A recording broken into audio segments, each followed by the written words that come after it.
रामायण के कुछ अच्छे विचार जो हमारी जिंदगी की सोच को बदल दे। हमेशा प्रसन्न रहना कुछ ऐसा है जिसे प्राप्त करना कठिन है। कहने का अर्थ है प्रसन्नता और दुख किसी के जीवन में आते जाते रहते हैं और ऐसा नहीं हो सकता ही कि लगातार सिर्फ प्रसन्नता ही बनी रहे। केवल डरपोक और कमजोर ही चीजों को भाग्य पर छोड़ते हैं, लेकिन जो मजबूत और खुद पर भरोसा करने वाले होते हैं वे कभी भी नियति या भाग्य पर निर्भर नहीं करते। दुख व्यक्ति का साहस खत्म कर देता है। वह व्यक्ति की सीख खत्म कर देता है। हर किसी का सब कुछ नष्ट कर देता है। दुख से बड़ा कोई शत्रु नहीं है। बच्चों के लिए उस कर्ज को चुकाना मुश्किल है जो उनके माता पिता ने उन्हें बड़ा करने के लिए किया है। किसी भी नेक उद्देश्य की प्राप्ति के लिए निम्नलिखित गुणों का होना आवश्यक है: उदास व दुखी न होना, अपने कर्तव्य पालन की क्षमता अथवा कठिनाइयों का बलपूर्वक सामना करने की क्षमता। क्रोध हमारा शत्रु है और हमारे जीवन का अंत करने में समर्थ है। क्रोध हमारा ऐसा शत्रु है जिसका चेहरा हमारे मित्र जैसा लगता है। क्रोध एक तलवार की तेज धार की भांति है। क्रोध हमारा सब कुछ नष्ट कर सकता है।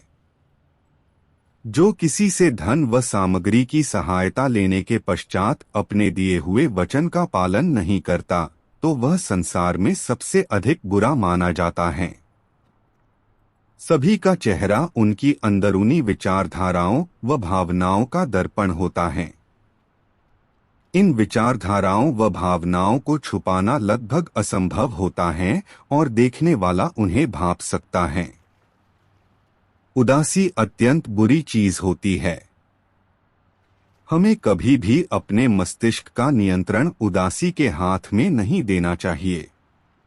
उदासी एक व्यक्ति को उसी प्रकार मार डालती है जैसे कि एक क्रोधित सांप किसी बच्चे को।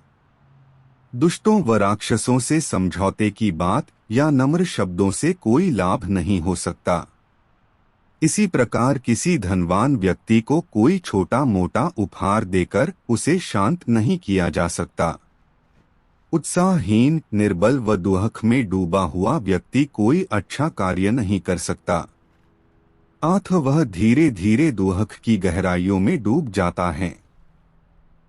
बिन पानी के बादलों के गरजने से बरसात नहीं होती। सच्चे वीर और पहलवान फालतू में नहीं दहाड़ते, वे युद्ध में अपना शौर्य दिखाते हैं। जो अपनों को त्याग कर दुश्मनों के शिविर में चला जाता है, उसी के पुराने शिविर के अपने ही साथी दुश्मन को मारने के पश्चात उसे भी मार डालते हैं। सत्यवादी व्यक्ति कभी झूठे वचन नहीं देते। दिए हुए वचन का पालन करना ही उनकी महानता का चिन्ह होता है। चाहे चंद्रमा की सुंदरता चली जाए, हिमालय हिम रहित हो जाए और सागर जल रहित हो जाए, तो भी मैं अपने पिता को दिया हुआ वचन नहीं तोड़ूंगा। जो क्रोधित है वह इसमें अंतर नहीं कर सकता कि क्या बोला जा सकता है और क्या बोलने के अयोग्य है। ऐसा कोई अपराध नहीं है जो क्रोधित व्यक्ति नहीं कर सकता। ऐसा कुछ भी नहीं है जो वो नहीं बोल सकता।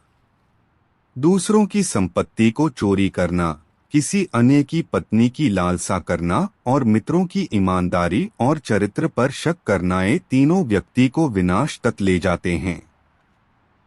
जो आपके सामने आपके कार्यों की प्रशंसा करे और आपकी पीठ के पीछे आपका काम बिगड़ दे, ऐसे लोग सांप के समान हैं, उनसे दूर रहने में ही भलाई है।